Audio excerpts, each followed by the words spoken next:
Sierra Leone, you won't find anywhere else. Did you also bear in mind the pain and suffering you brought to some people during that period?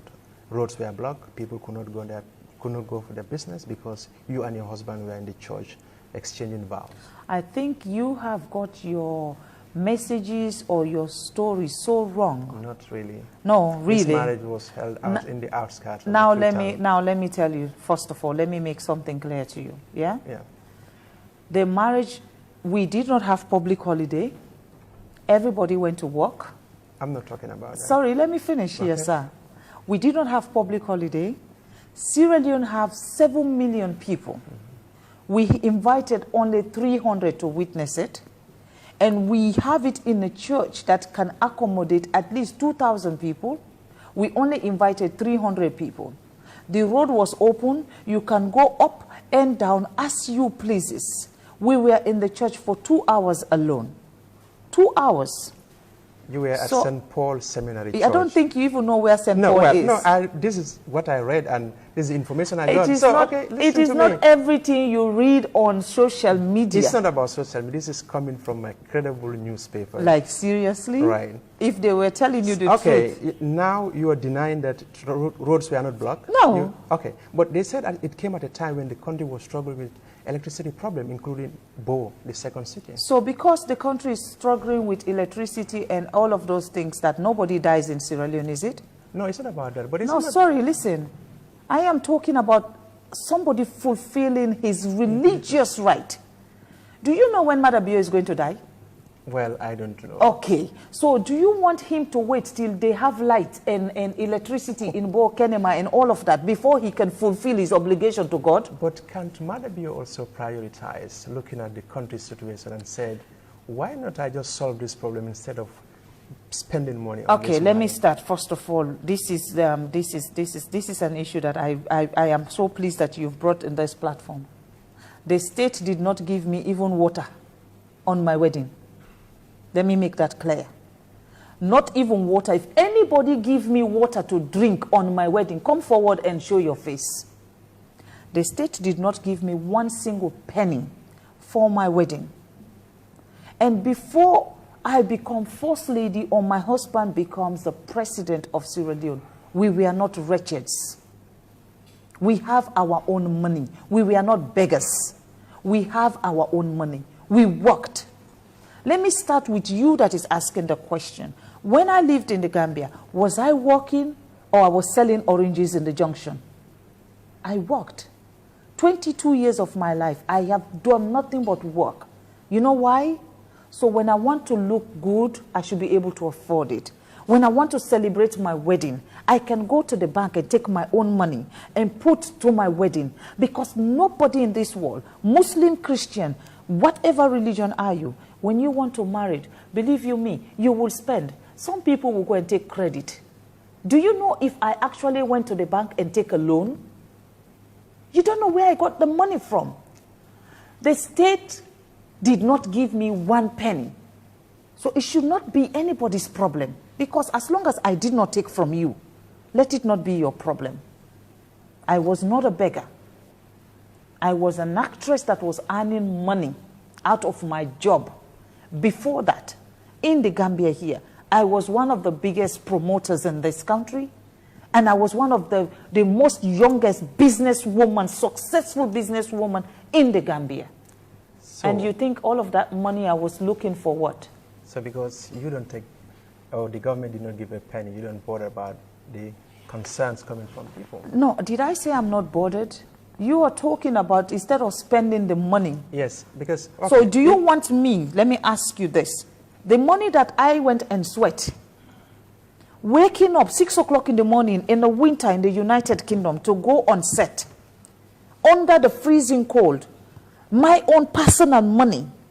As I sit here as the First Lady of Sierra Leone, I am not being paid. You want me to take my personal money to put lights in Bo and Kenema? Yes.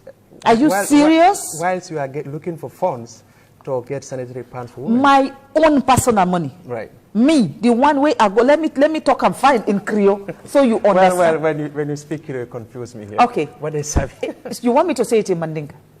No, there are followers who understand English. Let's stick to English. My brother, the money that me, Fatima, I worked for 22 years of my life in the United Kingdom, going round this wall. You know why I was doing that? To secure my pension tomorrow. And when I want to give, I will give. And I don't go around bragging as to how many people I help. Every day, day and night. The resources that I use to help people, from hospitals to wedding to burials to sicknesses to education, I don't need to come here and be bragging and say, oh, you know what, I spend this, blah, blah, blah. No, I don't. But let me remind you, sir, that money is my money.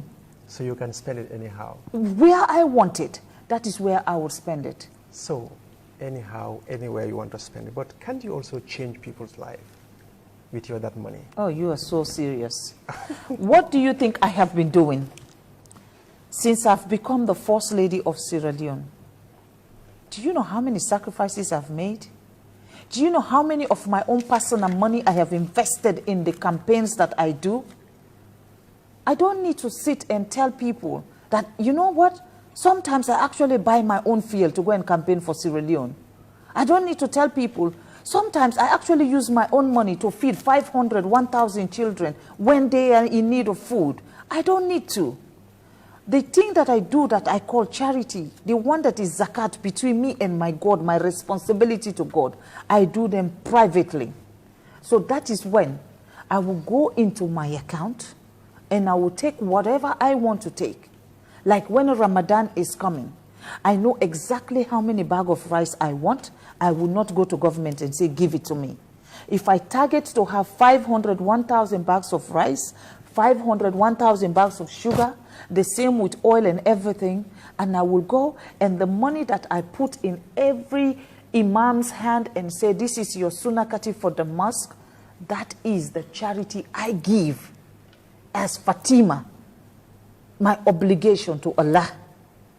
Do you understand? And that money, I don't ask from nobody. I take them from my account. You are emphasizing, do you understand? It seems you're speaking Swahili to me. No, I'm saying it to you because you are the one that always asks me questions to try and put me in trouble. And I will answer you, so I re-educate you. So because of last time, so you think I'm going to put you in trouble? No, you are not. Because this time I'm well ready for you. Okay, tell me about last time. How did I put you in trouble? I'm not going to talk about the last time because it's not a subject that I want to talk about. Then I will bring last time again and I will ask you that question. Are you comfortable with that? No. You don't want me to ask you that? Don't even dare. Why? Can we talk about the issues that we're dealing with? Okay, what are you going to do for other women in the Gambia? Although you are the first lady of Sierra Leone, but this is a second home. What other support or do you have for women in this country? Again, you have to understand that as the First Lady of Sierra Leone, even though I have a Gambian background, I cannot involve into whatever I want to do in the Gambia will have to be on a very low scale and very private. In your capacity? In my capacity as a citizen. Right. That is all I can do. You understand? So it's not one that I would want to advertise or want to tell the world, this is what I am doing or this is what I have to do. I know the people that I'm helping in the Gambia know what I am doing for them.